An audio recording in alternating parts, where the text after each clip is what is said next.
I just want to start by saying we've never had a real nigga in the White House. Jesus. We've had Barack Obama, of course, right? You know, he's a nigga, right? But I don't know that I would call him a real nigga, you know? He's more like a nigga, you know? But like speaking on politics, like I think to get that real nigga classification in the White House, I think we need a black lesbian, right? And I already know who I want, right? Niecy Nash. She just joined the lesbians last year, in case you guys didn't know. But Niecy Nash, if you don't know, she was in Reno 911.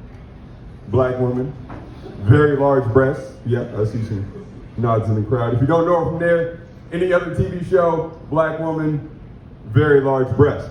So I think about Niecy Nash, right, in like a sports coat, you know, the blazer outfit, right? And to me, that says I eat ass aggressively. You know, and that's what we need out of our president, right? Like somebody who isn't scared to get down in that Oval Office and get their mouth dirty. You feel me? I'm just saying. And like on the other end, you know, like lesbians, to me, at least just seem lighter, you know, just like happier, lighter. And I always wonder why. Like, I know lesbians. I have friends that are lesbians, but they weren't always lesbians, right? Whenever I first met them, they weren't. And some of them have kids, right? And I think about it, I'm like, damn, you got like 3, 4 kids, but you're a lesbian now. So it took you like 3, 4 kids to realize maybe it's the dicks that's been the issue this whole time. Maybe that's what it is. And honestly, like, yo, I get it. I understand. Because, like, I mean, I have a girlfriend, mainly because I don't want to deal with dicks either. Like, you know, them shits getting away sometimes. But, like, realistically speaking, man, I think that, you know, Obama did some great things. But the fact that, like, weed got legalized under the nigga that it got legalized under, like, whenever it happened, the first thing that I thought of was like, you know, out of all the niggas to legalize it, I thought it would have been the nigga, right? Like, makes sense, I mean, to me, but, and then I started thinking about it a little bit more, and I'm like, okay, what would Obama say, like, in that situation? Like, where would he take it, you know? And I think Obama would say something like, I think that legalizing marijuana could be a great idea, but you niggas don't know how to act yet. I'm right there with you, Obama. I'm right there with you, dog. Honestly, I smoked weed before I said I forgot I was performing tonight. Like, shit happens, you know? Shit happens. No. My family's strange. That's an odd segue, but let me explain. Yeah, my family's a little weird, man. I remember whenever I was younger, growing up, like I was a teenager, and my parents would wake me up in the middle of the night, right? Like to check and see if there were thieves or like robbers or, you know, bad people outside, 3 o'clock in the morning. I'm like 16 years old. I asked my dad, I'm like, what the fuck am I gonna do, right? He hands me an Xbox controller. He's like, I see what you're doing, video games. I'm like, the fuck? This ain't fight night, nigga. I'm trying to sleep. I don't know. And it's crazy because like now being 30, I realized that like all those times that like he had me outside looking for robbers, like there were never robbers outside. He was just high on cocaine. That's all it was. He was just coked out at 2:30 in the morning, man. You know, like a normal adult. I don't know. But one thing I do appreciate about my parents is the fact that like they stuck together, you know, like through everything. The good, the bad, the ugly, everything but marriage. It's like, you know, the one thing that counts, right? I don't know. I'm dating a white woman. Woo! Yeah. I call her my sour cream queen.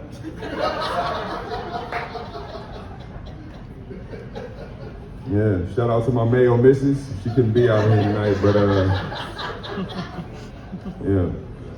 I keep a packet of mayo in my back pocket, so I always got a piece of her with me, you know. Nah, man, I love my girl. I do. We get to do a lot of fun shit. You know, I remember actually like last year on Valentine's Day, she made me feel special as fuck, man. Like it was really nice. It was like really nice what she did for me. I was out like doing DoorDash and shit like that, you know, trying to make a couple dollars, make her day special. And she calls me and she's like, hey, don't worry about it. I'm taking care of you tonight. I'm like, oh, okay, she's trying to make me feel like a bad bitch. All right. Goddamn. So I get to the crib, right? Open up the door, lights are dim. I hear music playing, rose petals leading up the stairs. I'm like, goddamn, this bitch trying to get some coaching. Goddamn. Might be throwing it back tonight. No, but for real, man, it was nice. It was really nice. And I made my way up the stairs. I'm following the rose petals. And the music's getting a little bit louder. I'm starting to recognize the song a little bit. I open up the door. She's got flowers on the bed, holding some chocolate, sexy lingerie. And I can really hear the song now. And all I hear is, baby, lock them doors and turn them lights down low.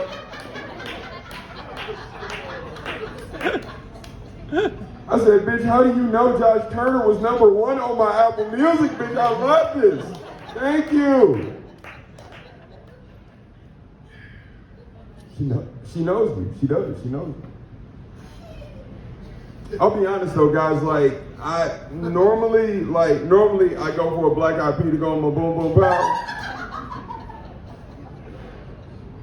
Okay, nobody really want to meet me halfway with the Black Eyed Peas references. All right, here we go, motherfucker. I knew I was gonna get you. Yeah, let's get it started.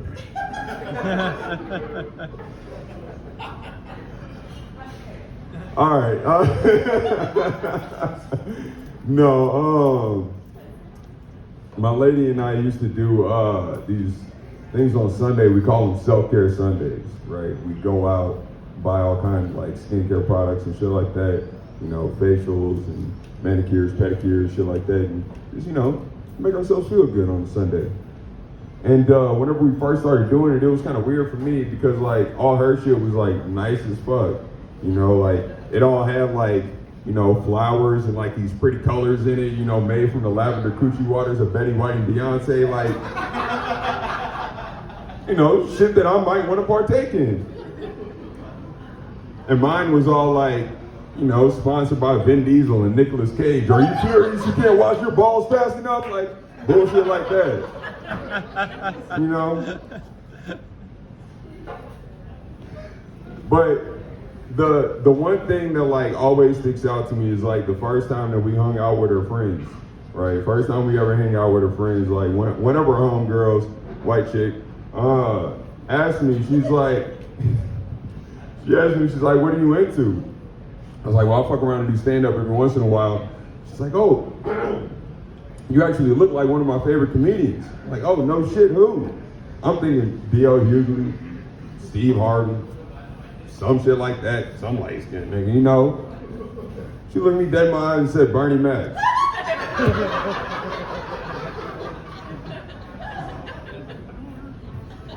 I signed the autograph, took the picture, and got the fuck out of there. I said, bitch, you gonna have people see me out here in public? All right, that's been my time. Thank you very much, and shout out to Pete Jordan for the show.